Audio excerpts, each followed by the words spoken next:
Mga kababayan, isang mahalagang usapin ang muling umigting matapos formal na hilingi ng United States ang extradition ni Pastor Apollo Kibuloy upang harapin ang mga kasong kinakaharap niya sa Amerika.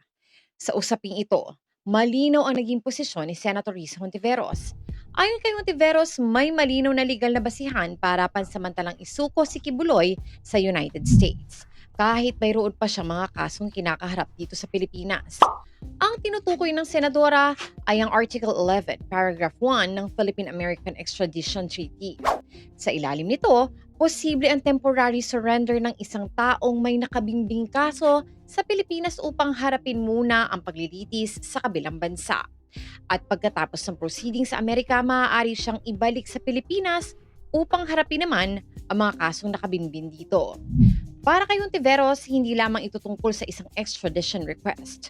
Ito ay tungkol sa karapatan ng mga umano'y biktima na makamit ang hustisya. Binigyang diin din niya na may mga biktima sa United States na matagal nang naghihintay na marinig at mapanagot ang mga aligasyon laban kay Kibuloy.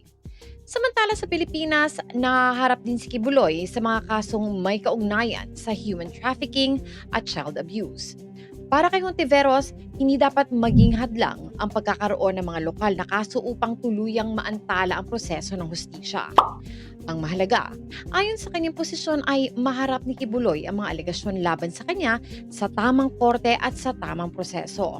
Pero mahalagang linawin ang extradition ay hindi nangangahulugang otomatikong napatunayang nagkasala ang isang akusado. Ang korte pa rin ang magpapasya batay sa ebidensya at sa umiiral na batas. Sa ngayon, ang malaking tanong, papayagan nga ba ng Pilipinas ang temporary surrender ni Kibuloy sa United States? At kung mangyayari man ito, kailan siya haharap sa mga kasong pinakaharap niya rito sa Pilipinas?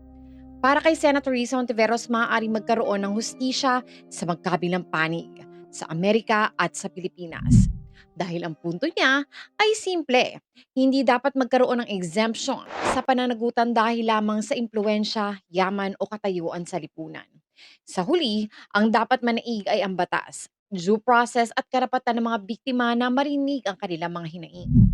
Ano ang masasabi niyo dito sa posisyon ni Senator Risa Hontiveros tungkol sa extradition ni Pastor Apollo Kibuloy? I-comment ninyo ang inyong opinion. At kung gusto niyo pa na mas marami pang updates at pagsusuri tungkol sa mga maiinit na issue sa Senado at sa bansa, huwag kalimutang mag-like, mag-share at mag-subscribe. Hanggang sa muli, ito po si Auntie Mama Rizalenia.